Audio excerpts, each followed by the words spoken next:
Not everyone is meant to go to the next level with you.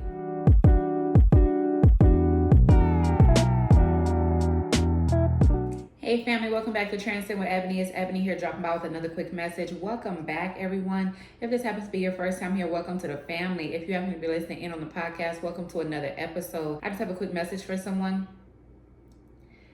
Not everyone is meant to go to the next level with you.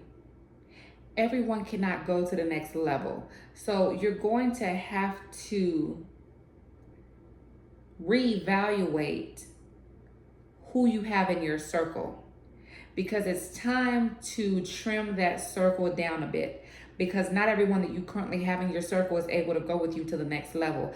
See, that person, you had to let that person go because that person couldn't go with you to the next level.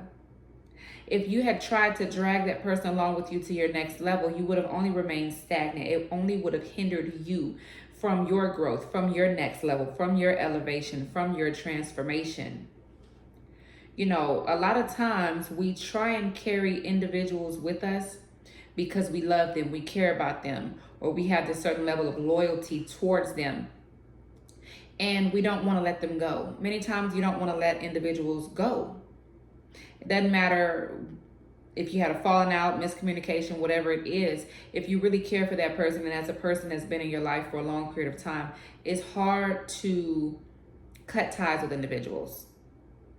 Some people may feel, some people feel bad about turning their backs on someone that they were once loyal to, that they were once in love with, or they once really had a close-knit relationship with. They feel guilty. Some people feel guilty. Some people feel like, you know, that them and that person were so close at one point in time in their life, along their journey, that they felt like it was going to be that way throughout the remainder of their life or their situation or their path. And that's just not the case.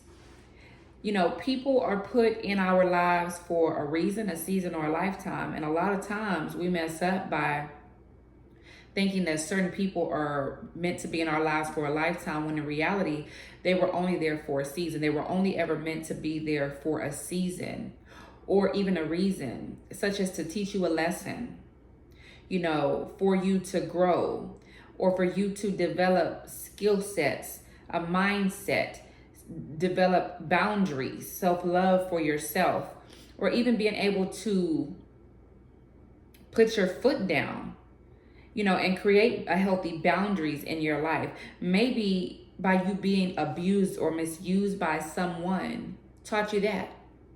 It taught you, okay, you know what? I'm not going to let anyone else run over me. You can't let anyone else run over you. You can't let anyone else do the things that that person did and get away with them. You have to put your foot down and walk away. You can't go on ignoring the red flags, because if you do, it's only going to get worse, and it's only going to progress as time goes on. So everyone that is no longer a part of your life were not supposed to be a part of your future. And it's okay. But the main thing of it is, you have to come to that realization, and you have to learn to be content and okay with that. It's nothing wrong with walking away from certain individuals. And I know some people might try and guilt trip you and say, oh, well, you know, you don't just discard people. You know, when you have a relationship with somebody, you don't just discard them no matter what happens. Nobody's perfect. You know, a lot of times people use that line as a means for not taking accountability. They feel like, oh, well, I'm not perfect, so that's why I did X, Y, and Z. I'm not perfect. Yeah, nobody's perfect. But there are certain lines that you don't cross. There are certain boundaries that you don't cross. There are certain levels of disrespect that you just don't cross. And it doesn't mean that you're perfect by not crossing them. It means that you have common sense and you have empathy. You have respect for another person.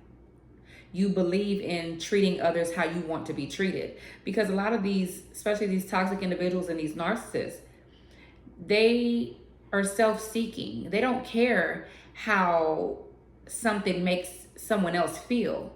as long as it makes them feel good for the time being, as long as it's appeasing to them, as long as it satisfies them, as long as it's giving them that rush, as long as it's giving them that supply that they need. They can care less who's affected by it.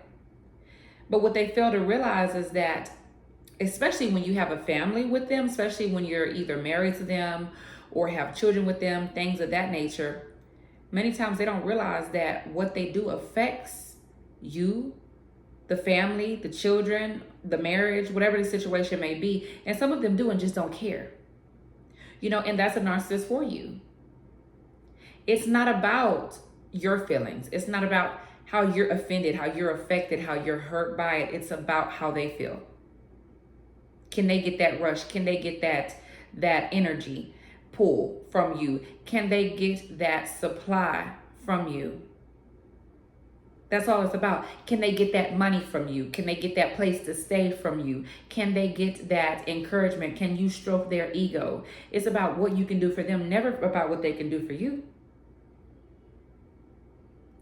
And many times the red flags are there at the beginning, but they go overlooked because many times individuals look at the wrong things. They listen to what they're being told rather than what they see with their eyes. And like I say in the last video I uploaded, a pair of lips can tell you anything. They can say, oh yeah, I love you, and then blatantly disrespect you right in your face, all within the same 5 minutes. So you have to use your discernment. You have to use your discernment. And, in dealing with narcissists, a lot of times they see us as easy targets because of the great deal of empathy, that we possess. We care about other people, empaths, chosen ones, prophetic individuals. It's easy for us to put ourselves in someone else's shoes without actually having to walk in them.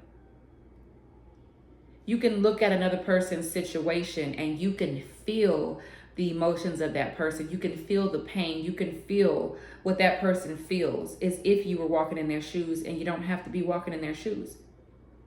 See, there's a certain level of empathy, and that's what narcissists prey on. Because a lot of them, they come in at the beginning and they give you this sob story about how either they were abused or they were misused, or they had a crazy ex that did X, Y, and Z, and they were such a good person. They play the victim. Narcissists are professional victims. They practice and master the art of being a victim. And it sounds crazy, don't it? I know, it's sad. It's really sad. And not to say that they haven't gone through things, not to say that they have not, had, some messed up situations and circumstances and things happen to them. Of course, many of us have. But it's up to you on what you choose to do about that. You can choose to want to heal, seek God, get better, release things, surrender to the Lord, or you can choose to be bitter and try and hurt someone else. And many times, unfortunately, the narcissist doesn't care to heal. So, everybody's not meant to go with you to this next level. So you may look around and you may wonder why people are just seeming to fall off. Could have been your best friend for 20 years. It could have been a family member that you were very near and dear to, or that was very near and dear to you, and all of a sudden you just clash, or maybe they just ghost you. Maybe you just don't hear from them at all. It seems like they fell off the face of the earth. It's divine separation. These people are not meant to go with you to the next level. And in fact, if you try and carry them on to the next level, it's only going to hinder you and hold you back from reaching that next level. So not everybody can go with you. They had to leave your life so that you can move forward on to the next step of your journey and path. So I pray this quick message blesses someone and encourages someone. I love you all. God loves you all. God bless you all. Talk to you soon. Till next time.